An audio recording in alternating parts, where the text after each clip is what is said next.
Hey guys, Tammy here, and in this video, we're going to talk about garbage issues in child custody. What the heck does that even mean? Well, in the last video, I talked about what is important to the court, and in this video, I'm going to talk about what isn't important to the court, which essentially is what we refer to as garbage issues.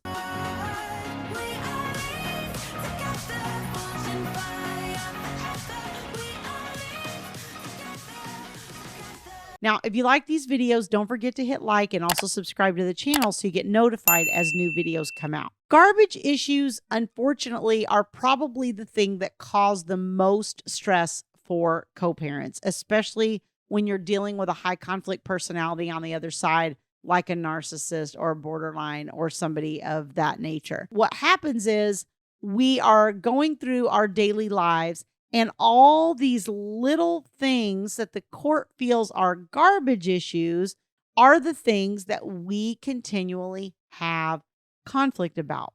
Now, let me give you an example.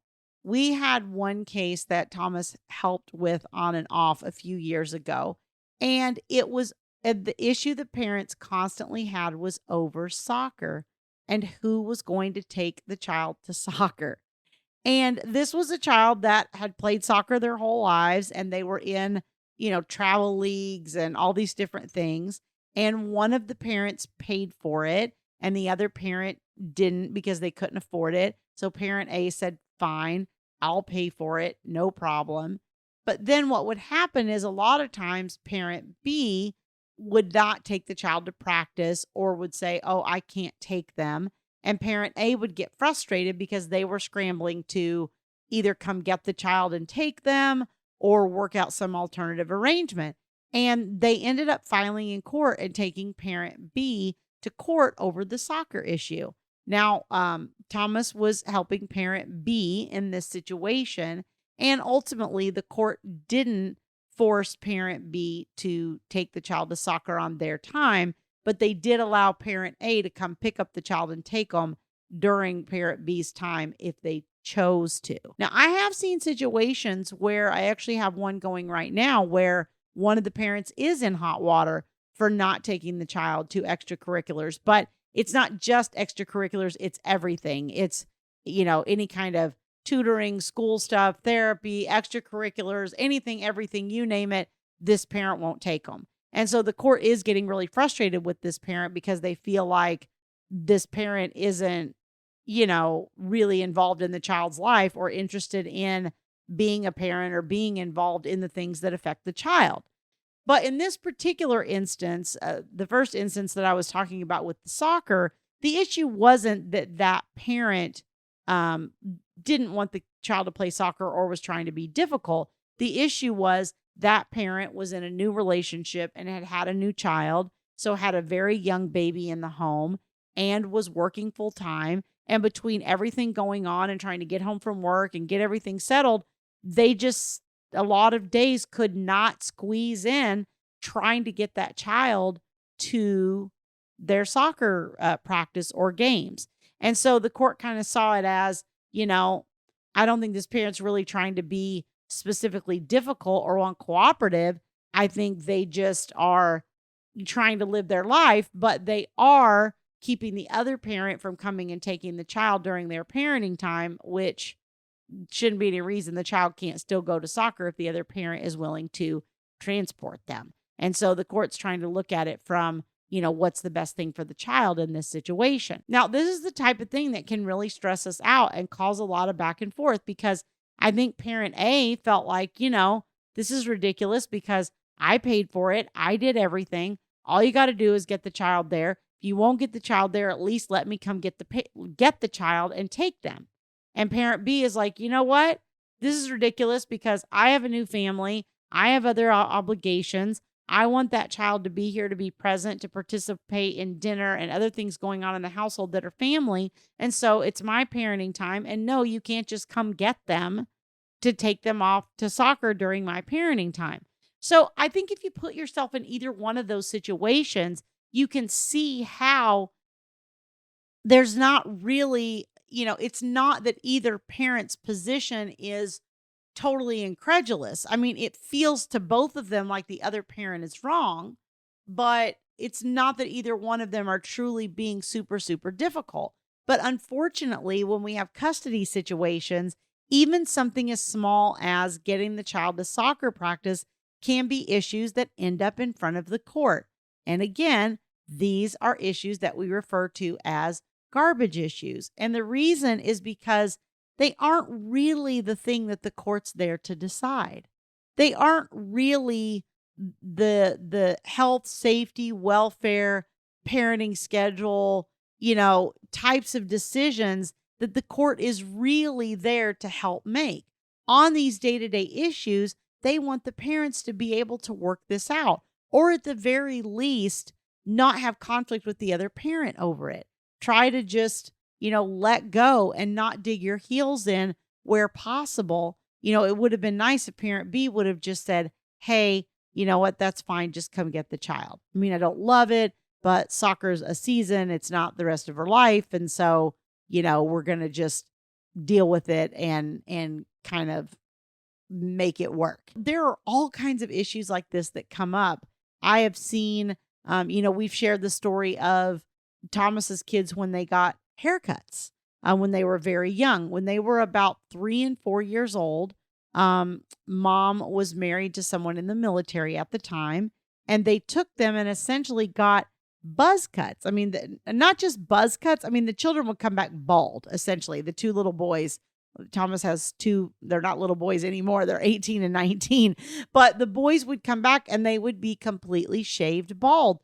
And it was really hard for us because we don't live in that military world, right? Thomas was an attorney. He wasn't in the military. I'm not in the military.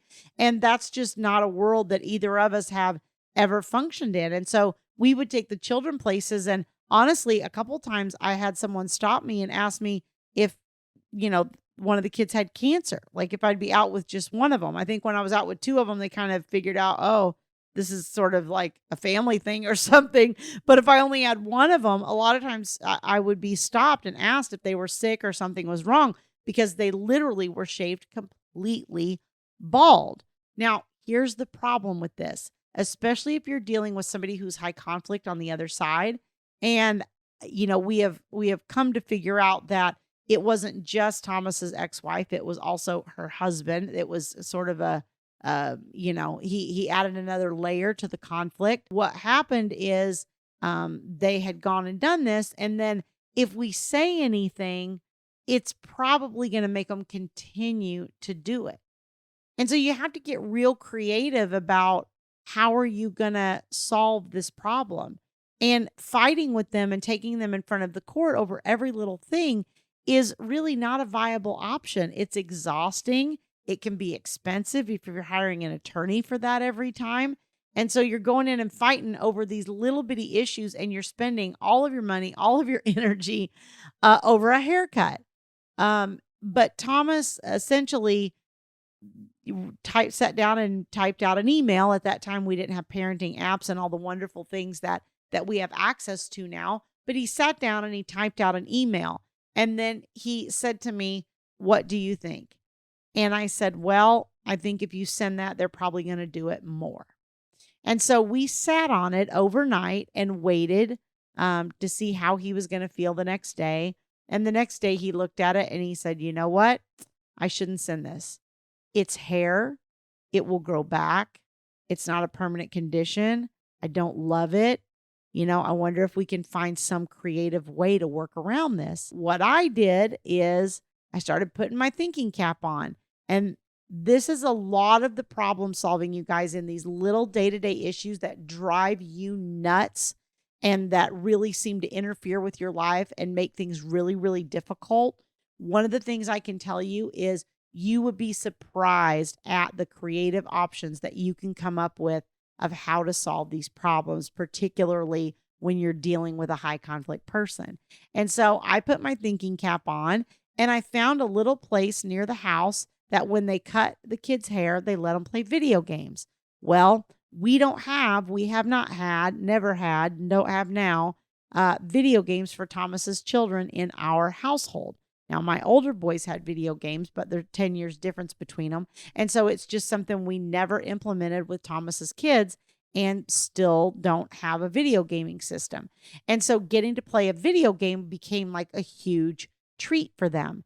And so what I did is I took them up to that place, and I told them in advance, because one of mom's arguments is, well, the kids wanted it cut that way. And she was all about whatever the kids wanted. Well, it's what the kids want. Okay, well, then if I can get the kids not to want it, then I don't have that problem. So I essentially said to the kids, okay, if you let your hair grow long enough where we can go up and get it cut, here's the place I'm going to take you, and you'll be able to play video games while you're getting your hair cut. And guess what? We did every single haircut, I think, from that time on. I don't think mom has ever gotten either of the boys' haircuts in her world since that time, because it just became the thing that we did, because the boys knew that they were going to get to go and play video games if they waited and got their haircut when they came back to our house. So I would invite you to try to look at these things creatively, not take your garbage issues in front of the court, and find ways to try to work around and solve these problems. Now, a lot of times 2 heads are better than 1. So if you'd love to learn more about my coaching services, you can go to divorceuniversityonline.com/VIP-coaching. You can book a free strategy session with me using the link on that page, and you'd be surprised at what kind of creative brainstorms we can come up with to solve these problems, because there's always a solution. I'll see you guys in the next video.